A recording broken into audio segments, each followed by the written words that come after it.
Arab executive fakes his death to see his family's reaction.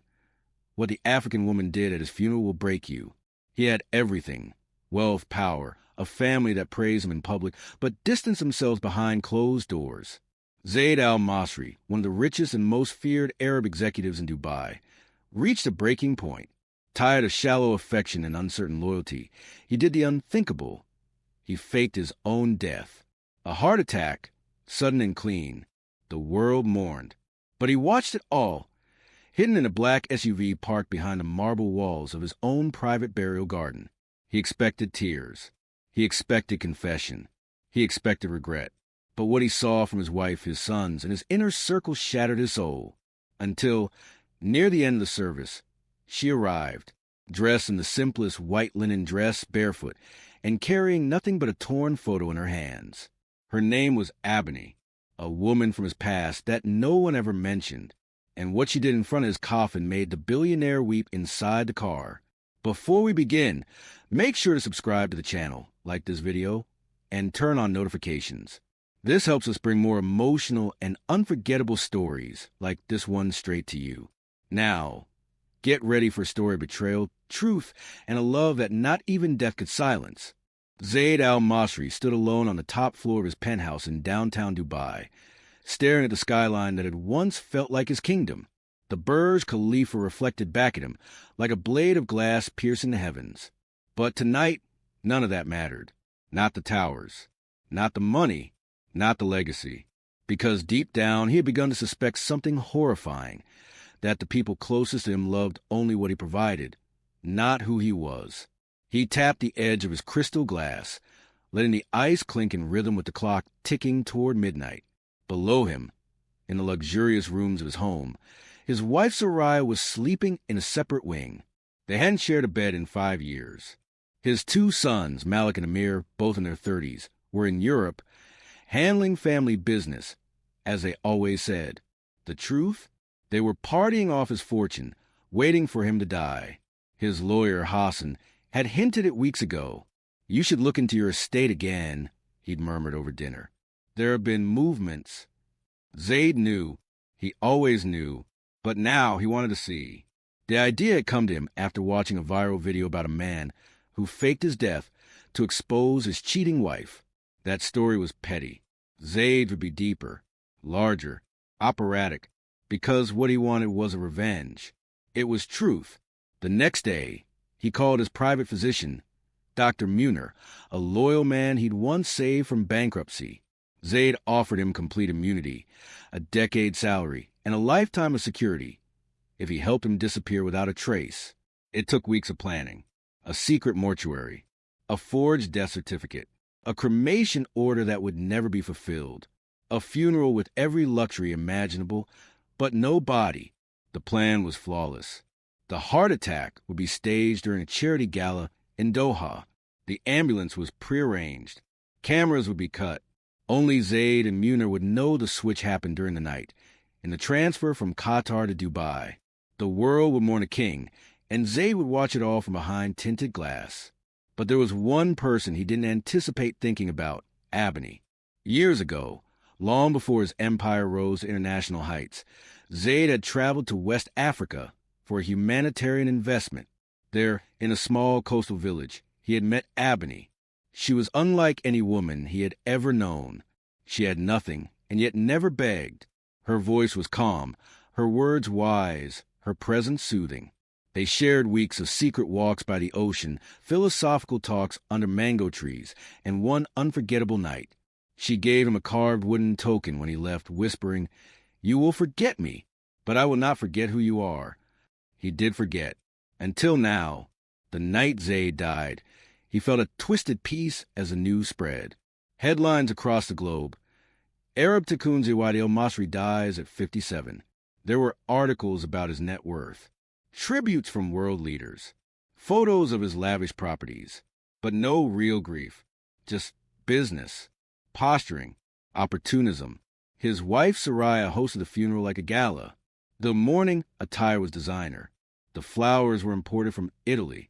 She cried on cue, but Zayd, watching from a black Land Cruiser parked behind a wall of one-way mirrors, could see the truth in her eyes. Relief. One by one, his sons spoke. Amir boasted about his father's ambition. Malik praised his legend. Neither cried. Neither cracked. And Zayd knew then they were already thinking about who would take what. He gripped the armrest of the seat, heart pounding, not from regret, but from betrayal. The man who had built an empire from desert dust now sat invisible, buried by the people who owed him everything. And then she appeared. No one recognized her. She didn't arrive in a car. She walked barefoot across the marble steps, her white linen dress fluttering in the desert wind. Her skin was darker than anyone in the crowd, her hair wrapped in a simple cloth. In her hands, she carried nothing but an old photograph, creased, weathered, and folded at the edges. Zayd leaned forward in the car. Abony. She approached the coffin without hesitation. The guards moved to stop her, but Soraya raised a hand, curious. After all, who was this woman? Abony stood silently for a long moment. Then she knelt. I came to thank the man who gave me hope, she said, her voice clear and low. You gave me a reason to dream when I had none. You promised you would return. You didn't, and I forgave you, but I never stopped praying for you. Soraya shifted uncomfortably. Abony placed a photograph on top of the coffin. Then she pulled something from the folds of her dress, a carved wooden token, the same one she had once placed in Zayd's hand on the edge of an African beach. I don't know if your soul is here, she whispered, but if it is, know that someone truly knew you and loved you, not for your name, not for your wealth, but for the man you were when no one was watching. Zayd's throat closed. A lump swelled behind his eyes. He tried to breathe, but the emotion strangled him. Abony stepped away, barefoot still, never looking back. The funeral resumed. Guests murmured. Some dismissed her as mad, others as a fraud. But Zayd knew the truth. That woman had spoken the only honest words in the entire ceremony. Back in the SUV, his hands trembled. His plan had worked. He had seen everyone's truth, but what he hadn't expected was his own reaction. He missed her, deeply, viscerally. Suddenly, the wealth, the empire, the heirs, none of it mattered. He reached into the glove box and pulled out the key to the hidden estate in Oman, the place he prepared as his post-death sanctuary. It was time to leave the shadows. But not for the boardroom, not for revenge. For her. He needed to find Abony again. But what he didn't know, what no one knew, was that Abony hadn't come to say goodbye. She had come to tell him something. Something that would change the course of his legacy forever. And she believed he was dead. Zayd al-Masri didn't sleep the night of his funeral. He sat in silence on the edge of the leather couch inside his hidden estate nestled in the cliffs of Ras al-Jins, Oman, an architectural marvel that overlooked the Arabian Sea, invisible from above, carved into the rock like a tomb for the living. The moonlight crept into the narrow slits of the glass, casting pale shadows across the polished marble floor. He was a man who had been declared dead, and yet he felt more alive now than in the last 20 years. Abony's voice haunted him, soft, measured, sincere. Her words had pierced the mask he wore for decades, not as an executive, not as a tycoon, not as the feared Zayd al-Masri who crushed competitors and commanded silence in boardrooms, but as the man he had been once, long before the world bowed to him, a man who laughed barefoot by the sea and made promises he never fulfilled. And now she had walked into his funeral with his past in her hands. He played the drone footage over and over again on the curved screen in front of him. His security team had recorded the entire ceremony discreetly as part of the plan. But it wasn't his wife or sons he watched. It was her, the way Abony moved with quiet grace, the way she held the wooden token, the way she knelt. Zayd zoomed in on the photograph she had placed on the casket. His breath caught. It was them, him and her, on that sunlit afternoon in Senegal, his white shirt open, her hair loose and wild, both smiling, standing under the ancient baobab tree. He had forgotten that photo even existed. He remembered now. She had begged to take just one picture before he left, using an old camera she borrowed from a Belgian missionary, and she kept it. All these years. The next morning, he summoned Hamid, his most trusted driver and fixer. A man who knew how to move in silence, with no questions asked. She lives, Zaid said. Find her. Hamid hesitated. You mean the woman from the funeral? Zaid's eyes narrowed. Yes. She vanished after the service. No transport. No phone. She disappeared into the streets like wind. Then follow the wind. Zaid snapped. It took 3 days. 3 excruciating days of nothing. Then, just as Zaid was beginning to suspect she had returned to Africa, Hamid arrived with an update. Abony had been found in Al Ain, a quiet city on the border between the UAE and Oman. She was staying in a modest compound near the edge of a desert reserve, working with a group of displaced refugees, mostly women and children from the Horn of Africa. She doesn't use her full name, Hamid added. Locals call her Anoir. Mother of Anwar? Zaid's stomach clenched. He hadn't prepared for that possibility. She has a son? Hamid nodded.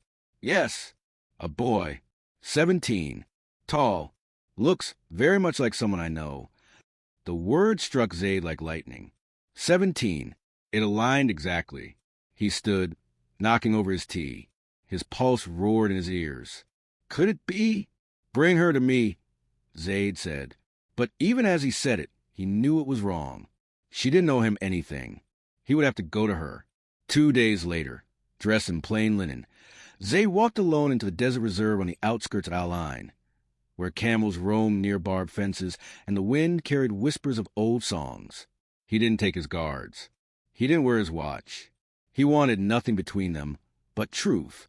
The community center was humble, a flat-roof concrete structure painted pale yellow by the sun. Women stirred pots outside. Children chased each other barefoot in the dust. A few stared at him as he approached, unsure of who this tall, olive-skinned man with silver in his beard could be. Then he saw her. Abony.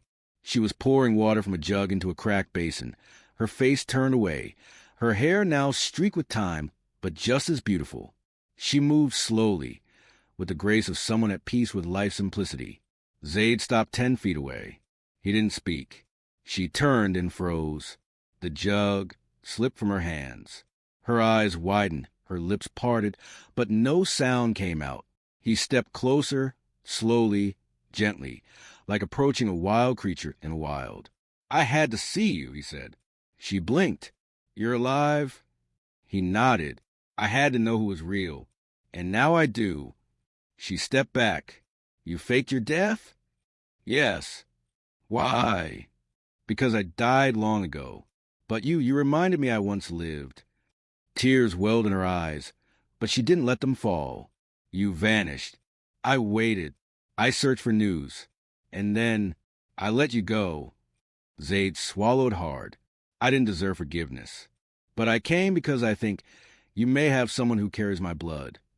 She looked away. Anwar is mine, not yours. But is he mine too? Abony was silent. Then, slowly, she turned and called out in a language he didn't understand. From behind the building, a tall boy emerged. 17, skin like sun-burnished bronze, sharp cheekbones, intelligent brown eyes. The boy looked at Zaid, puzzled. He didn't recognize him. How could he? Zaid's heart trembled. Does he know? No, Abony said softly.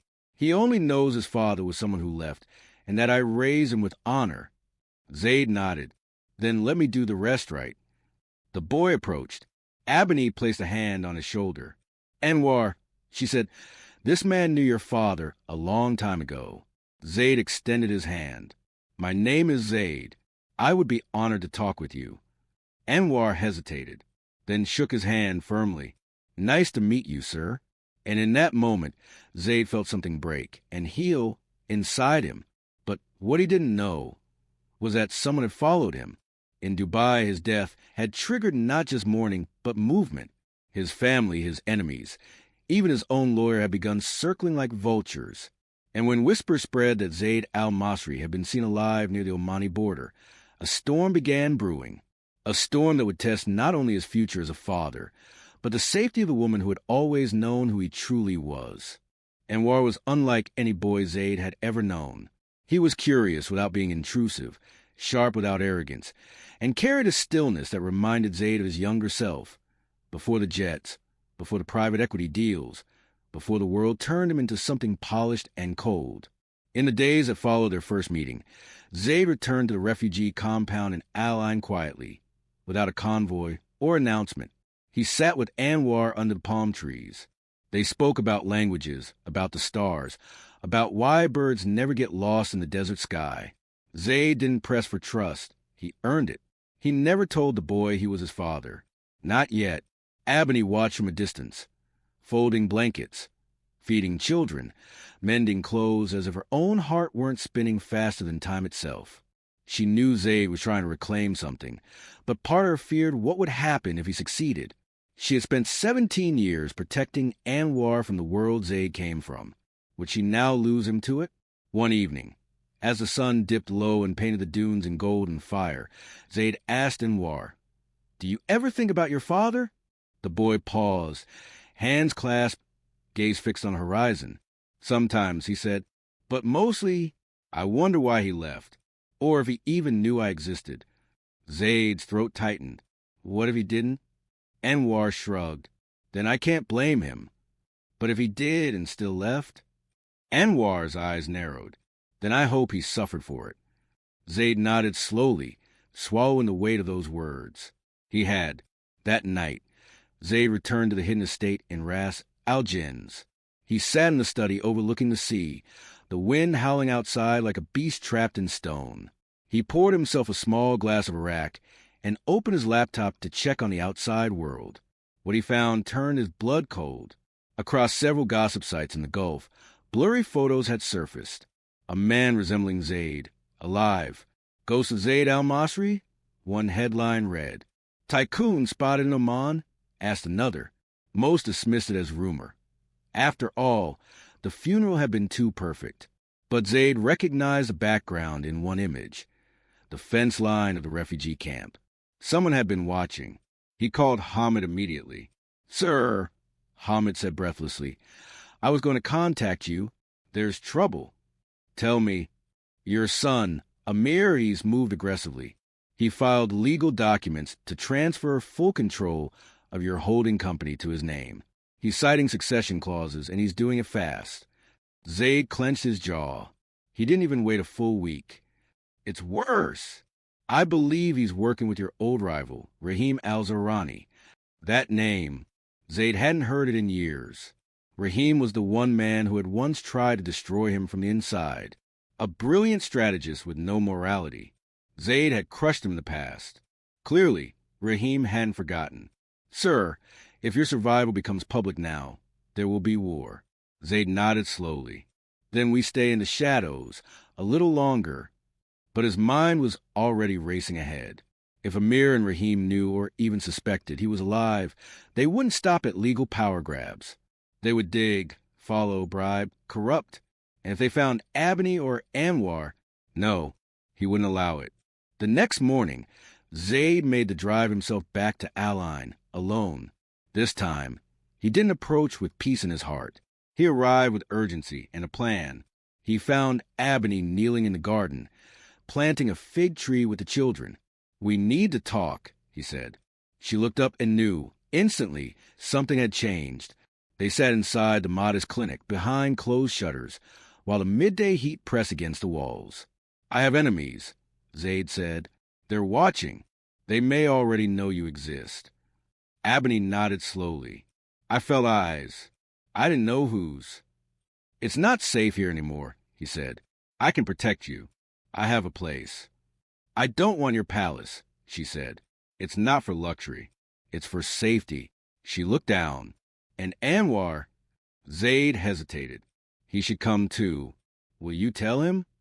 "I have to." That night, under the wide dome of stars in the quiet of the desert, Zayd sat with Anoir on the roof of the clinic. He didn't dress like a king. He wore the same linen shirt he'd worn when they first met, and in his hand, he held the wooden token Abony had left at his funeral. "I came here pretending to be someone else," Zayd said softly. "But that's over now." Anoir looked at him curiously. Zayd handed him the token. "Your mother gave this to me 17 years ago. The night I left. Anwar turned it over slowly. What does this mean? It means I'm the man who left. I'm the man who didn't know you existed until a week ago. And I am your father. Silence. The air felt like glass, fragile and sharp. Anwar looked up at him. Why didn't you come sooner? I didn't know. And when I found out, I was afraid. Afraid you'd hate me. Anwar stood up. Zaid rose too. I should be angry, the boy said. I should yell. But I won't. Why not? Because my mother taught me forgiveness, even when the world doesn't deserve it. Zaid's eyes filled with tears. He reached out slowly, unsure. And then Anwar stepped forward and embraced him. It wasn't a hug of fairy tale reunion. It was awkward, tight, trembling. But it was real. And in that moment, Zaid al-Masri, the man the world thought was dead, was reborn, but far away, across the marble halls of a Dubai high-rise. Amir stared at the photos on his screen and made a call. Find them, he said coldly, and if you do, don't let anyone leave alive. The drive to the safe house was done in silence. Abony sat in the back seat, holding Anwar's hand, her fingers tight around his like she was anchoring herself. Zaid sat in front, beside Hamid, who had returned urgently at Zaid's call. The convoy was discreet. 2 unmarked SUVs with tinted glass, no security logos, no drivers in uniform, just shadows in the desert. They left Al Ain at dawn, as the sun crept up behind them, painting the sky a cold pink. Zaid looked at the rearview mirror and saw something that nearly undid him. Abony was looking out the window, but her other hand was pressed over her stomach, shaking. She was terrified, and that broke him more than any betrayal he had known. I'm sorry, he whispered, though she couldn't hear it. I should have been there 17 years ago, not now. The safe house was unlike any of Zaid's other properties. It wasn't gold-lined or filled with art.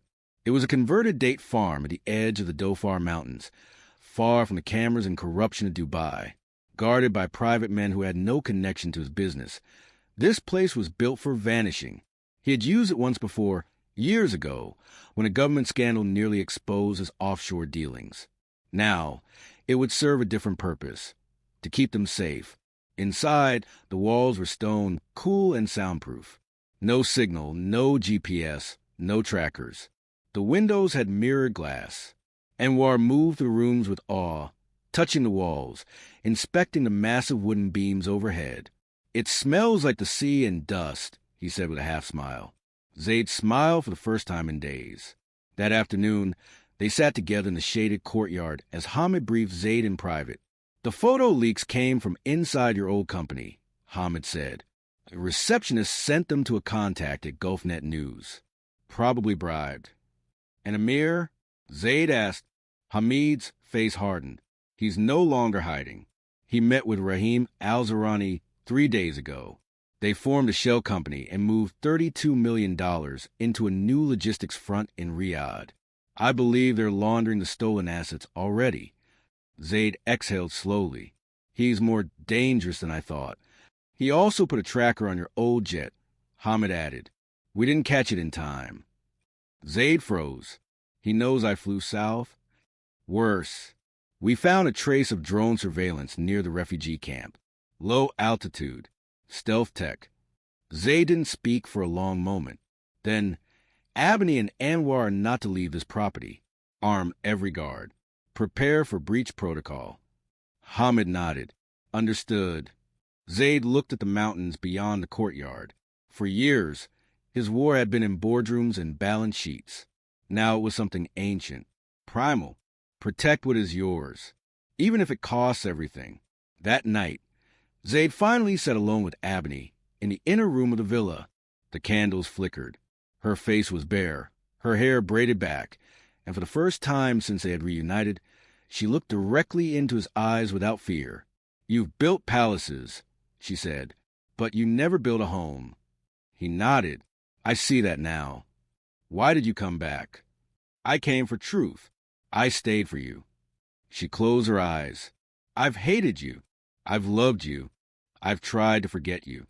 But I never wanted you dead. I know. And Anwar, he still doesn't know who you used to be, does he? Zayd shook his head. To him, I'm just a man who left. And maybe that's enough for now. She tilted her head. But is it enough for you? He didn't answer. He couldn't, because deep down he didn't know if he deserved to be anything more than what Anwar already gave him. The next morning, the attack came. It started with silence. No dogs barking. No wind. Just a slow hum of tension vibrating through the walls. At 4:17 a.m., one of the perimeter sensors tripped. A shadow crossed into camera range. Then another. Then 4. Move! Hamid shouted. Zayd grabbed Abony and pulled her down the hall. Anwar appeared in the corridor, wide-eyed, barefoot. What's happening? Zayd didn't lie. They're coming for us. Anwar ran to his mother's side, wrapping an arm around her. Outside, gunfire broke the dawn. Hamid's men responded quickly, trained, disciplined. But the attackers weren't amateurs. They came through the north slope, using dry creek beds for cover. Silencers, infrared, military precision. Zayd watched it all on the monitor, heart pounding. And then he saw him.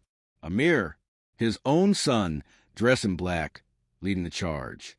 Zayd's breath left him. Get to the vault, he ordered. They moved fast, through the back corridor, down the hidden stairs beneath the study. The vault was a concrete bunker built beneath the farm, originally a wine cellar, now reinforced for siege. Inside, there were rations, water, med kits, communications jammers. Zayd sealed the door. Silence wrapped around them. Abony sat in the corner, trembling. Anwar held her. Zayd stood at the door, eyes closed, tried to think. My son is trying to kill me, he said aloud. Abony didn't flinch. You raise him wrong, she said. But maybe now you can raise another the right way. The fighting above lasted less than 10 minutes. Hamid's team won, but they paid for it. 3 men down. 2 attackers captured. Amir had fled. When Zayd emerged, the sun was rising over the mountain ridge. The air smelled like gunpowder and dust. He stepped over bodies, looked into the desert, and made a decision. It was no longer enough to protect his son. Now he would take everything back, not for revenge, but to build something worth leaving behind. The desert doesn't forget. Its sand remembers footsteps, even if the wind tries to erase them. Zayd al-Masri stood atop the highest point of his safe house compound at dusk, staring toward the horizon where Amir had vanished. His own son had come with men, with weapons, with hatred, and Zayd had watched him through security footage, as if he were watching a stranger. He wasn't sure what hurt more, that Amir had tried to kill him, or that he hadn't even hesitated. Inside, the compound was quiet again. Guards repaired the perimeter. Hamid interrogated the 2 captured mercenaries, both hired by a private outfit registered in Cyprus. Zayd knew Rahim's fingerprints were all over it. But Zayd wasn't thinking about Rahim. He was thinking about Anwar. The boy had not spoken since the attack. He had stood by his mother in the bunker, his body tense, his eyes burning with unspoken emotion. He had heard Zayd shout commands. He had seen the footage. He had felt the walls tremble as bullets cracked the stone above them. And now the boy knew too much. That night, Zayd found him sitting alone near the irrigation basin. A single lantern burned beside him, casting golden circles onto the floor. I never knew, Anwar said softly, who you really were. Zayd sat beside him. Would it have mattered? Anwar turned his head. You own jets, buildings, men with guns. My life was made of salt and bread. Zayd said nothing. You were the man in stories, Anwar continued, but you weren't in mine. Zayd felt those words bury themselves in his chest. He reached into his pocket and pulled out an old photograph, the one Abony had left at his funeral. He handed it to Anwar.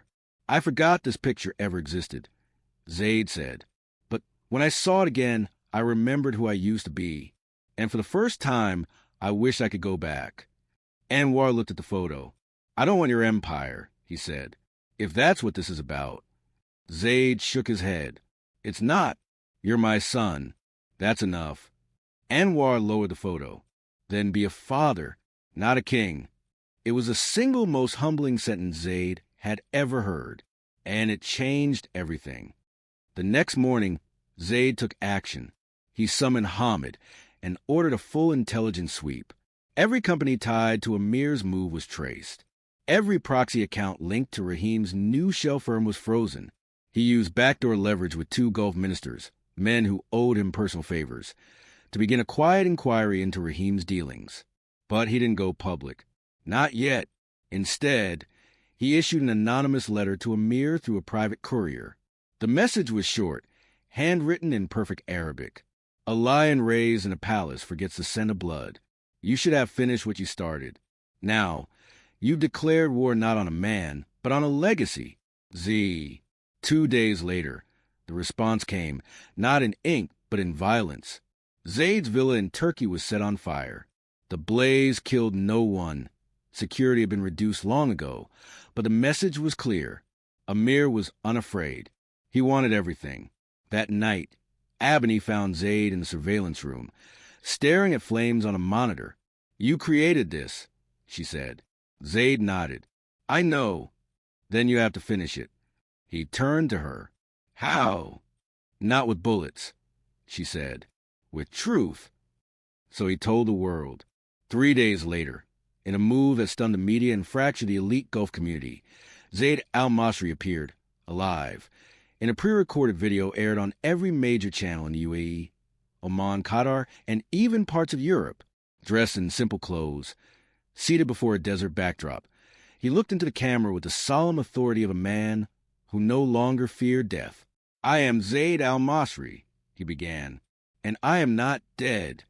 He explained nothing about the fake death, only that he had witnessed a trail firsthand, that he had watched people he trusted turn his empire into a weapon of greed, that his blood had been targeted, and that now he was returning, not to reclaim thrones, but to clean house. He ended with a chilling line. "There are those who wear my name but hold no part of my soul. To them, I say, run." The world erupted. Investors panicked. Stockholders scrambled. Amir's legal power was challenged in minutes. Rahim's private holdings were frozen in 3 countries. And the name Zaid al-Masri became a wildfire speculation. But none of that was what mattered most. What mattered was that Anwar watched the video, in silence, then stood up, walked to Zaid, and said, "You told the truth. Maybe that's a start." That evening, they shared a meal together, Zaid, Abony, Anwar, and Hamid, on the rooftop of the compound under a sky full of stars. No gold, no servants, just grilled bread, lentils, and tea. Zaid watched his son speak about books, about languages, about building irrigation systems for rural schools. And for the first time, Zaid saw something clearer than all his years in glass towers. This was his legacy. Not Amir, not the skyscrapers. This boy with his calm eyes and fierce heart. The heir who didn't want a crown, but carried honor in his bones. And Zaid made a vow to protect him at any cost. But across the sea, Amir sat in a dark room with Rahim, a pistol on the table between them. He exposed everything. Amir muttered, "Now I'm nothing." "No," Rahim said. "Now we end it." Amir looked up, shaking. "He'll never stop." "Then you don't give him the chance," Rahim replied coldly. "We don't go after him anymore. We go after the woman. And the boy." Amir blinked. "You mean—" Rahim's voice dropped to a whisper. "The only way to kill a lion is to destroy his pride." Zaid awoke to a scream. It was faint, muffled by thick stone and desert wind, but it cut through him like a blade. He threw off the linen blanket and ran barefoot to the corridor, his heart thundering. It was Abony's voice. When he reached the courtyard, he saw her standing near the northern gate, clutching her side, eyes wide with horror. Anwar was gone. The guard who had been stationed outside the guest wing was unconscious on the ground, blood pooling under his temple. The gate had been forced open, clean, quiet, precise. Zaid's knees nearly gave out. The storm had returned. Abony turned toward him, rage and grief painted across her face. "You said he would be safe." Zaid grabbed the radio from his belt. "Hamid, lock down now. Secure every exit. deploy drones, check the perimeter. I want my son found. But he already knew who had taken him. There was only one man ruthless enough to abduct a teenage boy to destroy a father. Raheem. And Amir, his own flesh and blood, had helped. 2 hours later, surveillance footage confirmed it. A black SUV with diplomatic plates had breached the perimeter using a stolen clearance code. The boy had been sedated. Zaid could see it in the limpness of Anwar's body as he was carried out. Abony paced in the war room, her voice trembling with fury. You built all of this, and yet you couldn't stop them from taking him? Zaid stood silent, because she was right. All his empires, his security teams, his political leverage, none of it had stopped a man from ripping his son from the life he had just begun to know. I'm going after him, Zaid finally said. Abony stepped forward. Then I'm going with you. No, he said. I need you here alive. If they fail to get what they want from me, they'll come for you. You think I care about myself now? You have to, he said softly. If I don't make it back, he'll need you more than ever. Abony's voice cracked. Bring him back. Zaid met her eyes. I will, or I'll die trying. Hamid traced the SUV's route to a private estate near the Saudi border, under the name of a shell company known to be tied to Raheem. It was remote, surrounded by desert, with its own water source and internal security. A fortress. Zaid didn't wait. Within 6 hours, he was there, flanked by only 4 men. He could have brought 20, but he wanted speed, not spectacle. He wore all black, no jewelry, no insignia, just resolve in his chest and a pistol at his hip. They infiltrated the compound at 2:43 a.m. Inside, the halls were silent. Zaid moved like a ghost, his eyes scanning every door, every corner. On the 3rd level, he found him, Anoir, bound to a chair, sedated, eyes half open. Zaid burst into the room and dropped to his knees. Anoir, I'm here. The boy stirred. Baba? Yes, I'm here, Habibi. But behind him, a voice echoed through the room. Touch him, and I'll put a bullet through your neck. Zaid turned. Amir stood in the doorway, gun raised, flanked by Raheem. I warned you, Amir said coldly. I told you I would take everything. You already did, Zaid said, the moment you stopped being my son. Amir sneered. I was never your son. I was your successor. You raised me to be a weapon. You don't get to mourn what you built. Zaid rose slowly, placing his body between Amir and Anoir. I'm not here to beg. I'm here to end this. Raheem stepped forward. You can walk away, Zaid. Let the boy go. Abdicate everything. And disappear. This ends clean. Zaid's voice was steel. You're negotiating with a dead man. And I don't die quietly. In the silence that followed, Anwar suddenly stirred, groaning. The moment distracted Amir, and Zaid moved. A shot fired. Chaos erupted. Hamid stormed in with his team, guns blazing. In seconds, the room filled with smoke, shouting in the flash of metal on metal. Zaid tackled Amir, wrestling the gun from his hand. This is what you wanted, he growled. A war with your father? Amir gasped beneath him. I want your name gone. Zaid's fist struck once. Then again. Then he stopped. He looked down at Amir, bruised, bloodied, panting, and whispered, You don't carry my name. You carry your own shame now. They left before dawn. Raheem was captured. Amir was disarmed, broken, and left to face the legal chaos to come. But Anwar, alive and safe, opened his eyes just as they crossed back into the Omani border. I knew you'd come, he whispered. And for the first time in his life, Zaid felt like more than a businessman. He felt like a father. The compound was quiet again. Days had passed since Zaid returned with Anwar. No press release was made. No photos leaked. No one spoke publicly of Raheem's arrest or Amir's fall. The silence was intentional. Zaid no longer needed the world to see what he had done. He needed only his son to understand why he had done it. Anwar recovered slowly, his body healing, his mind adjusting. At first, he barely spoke. His eyes were shadowed, his movements stiff. The boy who had asked questions about stars and birds had been forced to stare into the darkest parts of human greed. But Zaid didn't push him. He stayed by his side. And on the fifth night, Anwar finally spoke. "You were going to kill him, weren't you?" Zayd didn't deny it. "Yes." Anwar looked at him. "Why didn't you?" Zayd stared into the fire pit. "Because if I had, I would have become the man I ran from." A long silence followed. Then Anwar said, "Thank you." And Zayd understood what that really meant. It wasn't forgiveness. It was acceptance. Over the next week, changes began to ripple outward like quiet thunder. Zayd signed over all control of his companies to a new structure, a global foundation in Anwar's name, built to finance education, conflict recovery, and food programs across Africa and the Middle East. No press release, no PR firm, just an act of penance and purpose. Amir's name was erased from all inheritance claims. He disappeared from public view, facing charges in multiple countries. Rahim, stripped of protection, was extradited and cut off by the very allies he once corrupted. The empire's shadows crumbled, but Zayd didn't celebrate. He didn't need revenge. He needed something real, and that something had always been Abony. One morning, as the sun rose over mountains, Zayd found her in the fig grove behind the compound. She was barefoot, humming softly as she watered the roots. He stood in silence, watching her. After a moment, she spoke without turning around. "You changed." Zayd stepped closer. "You changed me."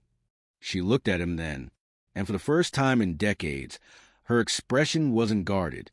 It was open, tired, but soft. "I don't want palaces," she said. "I know," he replied. "I don't want promises. I won't make any. I just want a life where my son can be safe, and I can grow old in peace." Zayd nodded. "Then stay, and let's build that life here." She didn't answer, but she didn't walk away. Weeks passed. The world began to forget the name Zayd al-Masri. The business pages moved on to newer tycoons. Whispers turned into myths. Some said he had faked his death and vanished. Others believed he was truly gone, and Zayd was content with that, because what he built now could never be captured in headlines. It began with Anwar, the boy enrolled in a remote university program, environmental engineering. He helped redesign the irrigation system at the compound. He tutored the younger children in the refugee camp that had once been his home. He never asked for riches, only tools, and Zayd gave them freely. One evening, father and son sat on the rooftop again, beneath the same sky that once divided them. Anwar turned to him. "What happens when you're really gone?" Zayd exhaled. "Then what I leave behind has to speak louder than my name ever did." Anwar nodded, then smiled. "You're not the man they said you were," he said. "No," Zayd replied. "I was worse." Anwar laughed. "Not anymore." As the months turned to a full year, the estate became something new. The guards wore no uniforms. The walls were never repainted. The fig trees bore fruit. Abony taught local women how to read and run their own markets. Anwar built solar panels. And Zayd learned how to breathe again. He didn't try to be a father every day. He simply was one. And one night, during a quiet dinner, he placed a single ring on the table in front of Abony. No words, no gesture, just a ring. She looked at it, then at him, then gently pushed it back across the table. "I already have everything I ever needed," she said. Zayd smiled. He understood, and left the ring where it lay. One morning, Zayd rose early and walked alone through the dunes. He had taken this walk often in the early days, when his grief and guilt had nearly swallowed him. But now, the silence was different. It wasn't hollow. It was full. He sat on the ridge and watched the sun rise.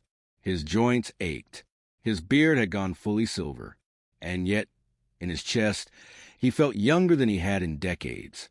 He thought of his father, long dead. He thought of the towers in Dubai, the deals, the betrayals, the fire. The moment Amir's eyes looked into his across the barrel of a gun. And then he thought of Anwar, of Abony, of the fig trees growing behind stone walls. And he smiled when he returned to the compound. Anwar was waiting with a tool belt and 2 blueprints. "We're digging a new well today," he said. "Want to help?" Zayd chuckled. "Lead the way." That night, under the stars, they gathered in the courtyard. Just family, friends, workers, and children. No cameras. No gold. Just voices and laughter. Anwar stood to make a toast. "My father," he said, "taught me the difference between power and purpose. And because of him, I know what kind of man I want to be." Zayd lowered his head, his chest tight. Abony took his hand. And in that moment, the man who once ruled an empire knew peace. Not in steel, not in currency, not in bloodlines, but in love, in legacy, in letting go, and in building something that no storm could take away.